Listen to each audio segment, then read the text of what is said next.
sering melihat orang melihat tapi tidak melihat, saudara, ya. Matanya tembus ke belakang sana, ya. Teringat cincin kawinnya masih belum disimpan. Nah, melihat pendeta Antonius tapi matanya menembus, ya. Melihat tapi tidak melihat, ya. Mendengar tapi tidak mendengar, ya. Nah, pendeta juga kadang-kadang kalau saya suka bercerita, kadang-kadang melihat jemaat yang mendengar tapi tidak mendengar. Semua orang selesai tertawa, dia baru tertawa. Ya, pada waktu cerita semua tertawa. Oh, dia terbangun. Lalu apa sih tertawanya? Nah, dia sendiri tertawa, saudara. Ya, mendengar tapi tidak mendengar. Nah, saudara sekalian, Tuhan Yesus tahu. Tuhan Yesus menggunakan perumpamaan, mereka tidak akan mengerti. Nah, inilah keempat macam setelah Tuhan Yesus menjelaskan. Nah, saudara, kita menyelidiki hati kita. Apakah kita juga demikian? Di manakah kita? Apakah kita setiap minggu datang beribadah, setelah beribadah, firman Tuhan sungguh-sungguh menghasilkan buah di dalam kehidupan kita? Apakah firman Tuhan sungguh-sungguh dinyatakan, dimanifestasikan secara sempurna di dalam setiap aspek kehidupan kita, di dalam pikiran kita, di dalam perasaan kita, di dalam tutur kata kita, di dalam setiap langkah-langkah kehidupan kita, sehingga setiap saat, setiap waktu, ekspresi kita merupakan ekspresi daripada buah firman Allah yang kita terima di dalam hati kita. Nah, saudara, dikatakan di sini oleh Tuhan Yesus bahwa tanah yang pertama adalah orang yang tidak mengerti. Di dalam ayat yang ke-19 dikatakan, kepada setiap orang yang mendengar firman tentang kerajaan surga tetapi tidak mengerti. Tanah yang berada di tepi jalan, benih yang jatuh tidak akan masuk ke dalam tanahnya karena dilapisi oleh kekerasan, oleh bahan-bahan yang keras, oleh, kalau hari ini kita lihat, oleh aspal, oleh batu, sehingga tidak dapat tembus ke dalam tanah yang boleh memberikan pertumbuhan kepada benih tersebut. Nah, saudara, hari ini kita bertemu dengan banyak orang yang demikian. Dan orang yang tidak mengerti, kadangkala bukan karena mereka tidak mengerti, tetapi di dalam ayat yang ke-15 menjelaskan, sebab hati bangsa ini telah menebal. Nah, hati mereka menebal itu persis seperti batu atau aspal yang menutup tanah tersebut. Tidak dapat tembus lagi. Kita menjelaskan, kita berbicara kepada mereka, mereka tetap tidak akan dapat mengerti karena hati mereka telah tebal. Selain hati mereka telah tebal, dikatakan telinga mereka berat mendengar. Telinga mereka berat mendengar. Dan yang ketiga dikatakan mata mereka tertutup. Mata mereka melekat, tertutup.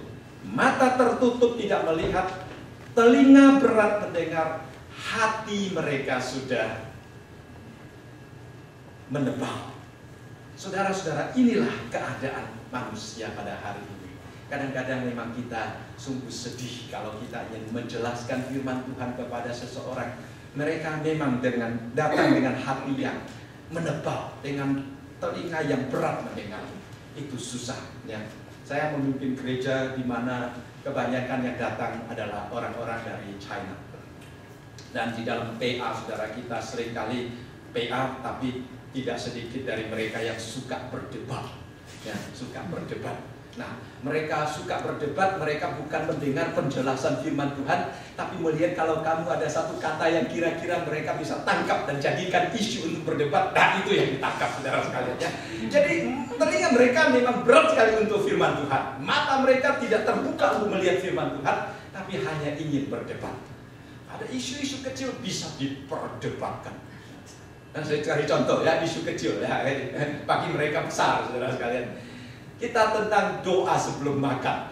Bagi orang-orang dari China itu katanya ya ini doa sebelum makan itu artinya apa katanya. Nah itu sudah mereka sudah banyak alasan mengatakan ini dan mengatakan itu dan sebagainya dan sebagainya.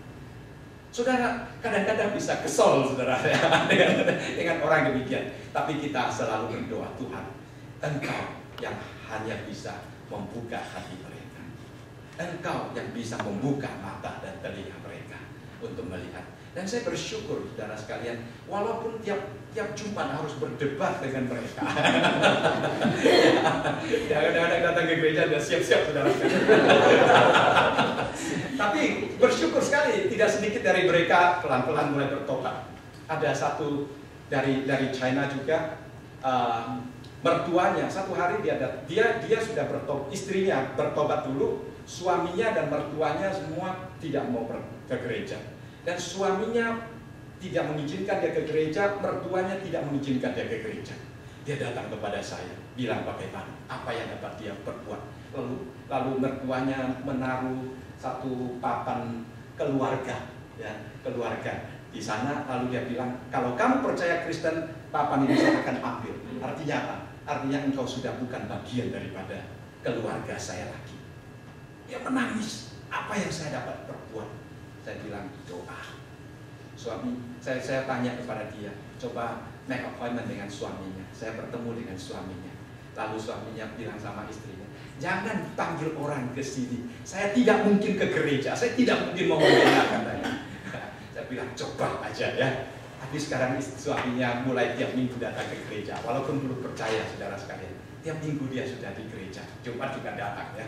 Lalu mertuanya, satu kali si orang ini ke gereja, lalu mertuanya telepon. Setelah telepon, lalu dia tanya, di mana kamu? Dia bilang, saya di gereja. Kamu masih ke gereja katanya. Oh, marah-marah kepada dia. Lalu shock itu yang baru percaya itu ya, Jessica namanya. Shock dia. Lalu dia datang dan saya dan istri saya berdoa untuk dia, menguatkan dia. Dan dia bilang mertuanya selama 2 minggu tidak mau berbicara dengan dia. Saya bilang berdoa. Ya. Lalu satu hari dia kasih tahu saya, mertua saya mau bertemu dengan saya katanya. Wah, dia takut sekali ya, takut sekali. Karena mertuanya pernah suruh dia pilih antara nama keluarga ini atau Tuhan Yesus. Dia bilang kalau seandainya saya dipanggil, lalu dikonfrontasikan hari itu juga, memilih salah satu, apa yang saya harus berbuat? Saya bilang, dia bilang ya. Lalu saya bilang, kamu sudah siap berkorban untuk Yesus belum? Berat ya, saya sendiri juga takut saudara kalau dipertemukan dengan hal yang demikian ya. Tapi saya bilang doa. Saudara, ajaib sekali. Setelah pertemuan dengan mertuanya, dia kirim email ke saya. Dia bilang, puji Tuhan. Mertuanya bilang, dia boleh ke gereja tapi jangan dibaptis dulu. Wah, saudara sekalian, sudah maju satu langkah. Sudah maju satu langkah. Tuhan itu baik. Tuhan yang membuka hati. Tapi saudara sekalian, jangan takut kalau orang menutup hatinya, menutup telinganya, menutup matanya untuk tidak mendengar apa yang saudara sampaikan. Kita berdoa terus supaya Tuhan bekerja. Ini orang yang pertama yang selalu menutup. Yang kedua, saudara sekalian, dikatakan hatinya, tanahnya tipis. Ya. Jadi ada sedikit tanah tapi batunya di belakang, di bawah. Ya. Tadi sama sekali tidak ada tanah, batu aja.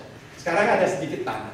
Nah, benih itu bisa jatuh ke tanah, tetapi tidak bisa berakar ke dalam.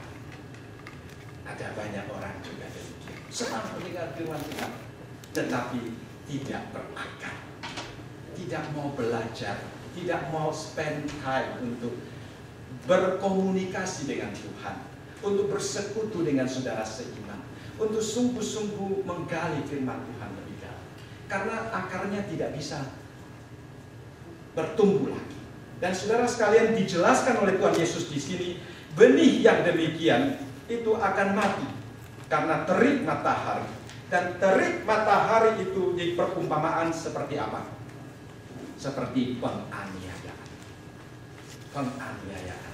Saudara, kalau tanahnya bagus, ya saya sering menggunakan perumpamaan. Pohon yang tumbuh di tepi laut dengan pohon yang tumbuh di hutan. Pohon mana lebih kuat? Hah? Di hutan atau di tepi laut? Di tepi laut selalu di